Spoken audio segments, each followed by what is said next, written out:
Do you know that you can save up to 50% on your electricity bills just by choosing the correct setting on your air conditioner and ensuring that it stays cool? Watch on for this hack that's so simple, yet no one knows about it. Most of us only use 3 buttons on our air conditioner remote control: the on-off button and the up and down buttons to control the temperature. Some of us also use the timer function, but that's about it. We usually don't bother with the other buttons. In fact, because of this, most remote controls have just these buttons, while the others are hidden behind a cover. Here's the thing: you need to know about the other buttons, and although they look confusing, they aren't. For a start, there's a simple fan button. If you want the air conditioner to blow out air like a fan, you can adjust that accordingly. Some air conditioners will have a button called iCool or iHeating, which automatically adjusts the setting, but not many air conditioners have this feature. Nevertheless, the fan button works in conjunction with the mode button, which is quite confusing and is the reason why these buttons are often overlooked. So what's the mode button for? It switches the air conditioner to different modes, because no matter what, it's always operating in a specific mode. If your air conditioner isn't cold, even when set to the lowest temperature, it might be because you're on the wrong mode. To change the mode, you simply have to press the mode button and it will switch accordingly. You can identify the current mode by the icon on the remote. Typically, there are just a few modes: auto mode, cool mode, dry mode,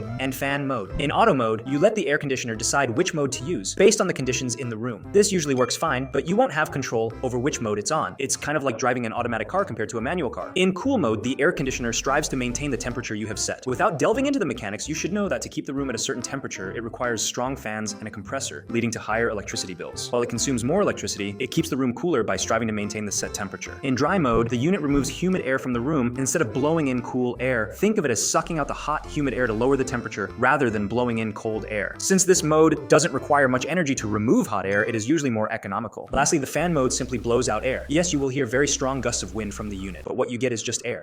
Using the fan mode saves electricity, especially if the compressor is turned off or isn't strong enough. Typically, fan mode indicates that maintaining temperature isn't a priority. Moving air is. It also creates the illusion that the room is cooler. But wait, why is there a need for a fan button when there's already a fan mode? The truth is, the fan doesn't know if it has effectively cooled you down. Therefore, you need to manually decide how strong you want the fan to be, similar to adjusting the speed of your ceiling fan using the fan button. As mentioned, this is usually for those who prefer to use just the fan mode. If you're using any other mode, the fan operates automatically. So which mode should we use? Obviously, the dry mode is the best choice since it uses less electricity and gets the job done. However, when it's very hot, particularly when there's a window in the room, the dry mode might not have enough time to remove all the hot air coming in, especially when it's extremely hot outside. That's when you should switch to auto mode. But if it still can't cool the room down, then switch to cool mode. Here's a simple hack for summer. To save more money, it's best to use dry mode at night when it's cooler outside and auto mode during the day. As for the fan, you can keep it on a lower setting since it serves no function unless you're sweating profusely. If you think you've learned something, consider subscribing. And you also watch this video to become slightly smarter.